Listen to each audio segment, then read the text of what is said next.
I'm recommending today A Monster Calls. That Spanish director JA Bayona is very talented will be confirmed by anyone who's seen his horror film The Orphanage, or The Impossible, in which a British family holidaying in Thailand is literally swept up by the destructive Boxing Day tsunami of 2004.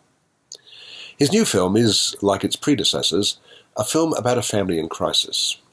It's based on the 2011 novel of the same name by Patrick Ness, who drew on the original idea by Siobhan Dowd.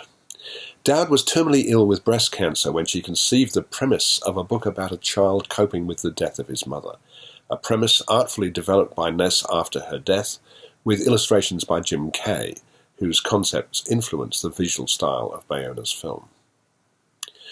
A film in which the 13-year-old protagonist is only too aware that his mother is dying a painful death is certainly not for young kids, but for older children and their parents, it provides a thoughtful approach to the subject. Plus, it's beautifully made, as are all Bayona's films. Conor O'Malley, Lewis McDougall, lives in a small English village with his mother Lizzie Felicity Jones. His father, Toby Kebbell, is living in Los Angeles. Conor adores his mother, and her illness is deeply troubling for him. The stress he experiences finds its way into his dreams. He has recurring nightmares of an earthquake that destroys the nearby church and graveyard, and he's unable to save his mother from falling into the abyss created by the disaster. One night he experiences a different kind of horror. A giant yew tree that he can see from his bedroom window comes to life. The tree monster, voiced by Liam Neeson, is not exactly frightening. He's a solemn, imposing creature who thereafter arrives every night at exactly 12:07. Why this specific time is something we learn later.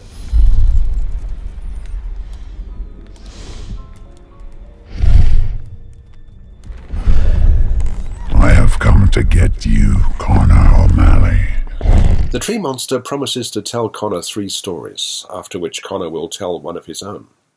Each of the stories, depicted via animation, redefines the norms of what's good and what's bad. In the first story, there's a wicked stepmother who kills her husband, the king. Her stepson, the prince, is in love with the farmer's daughter. But all the conventions of the fairy tale are upended in this and the other 2 stories told by the monster.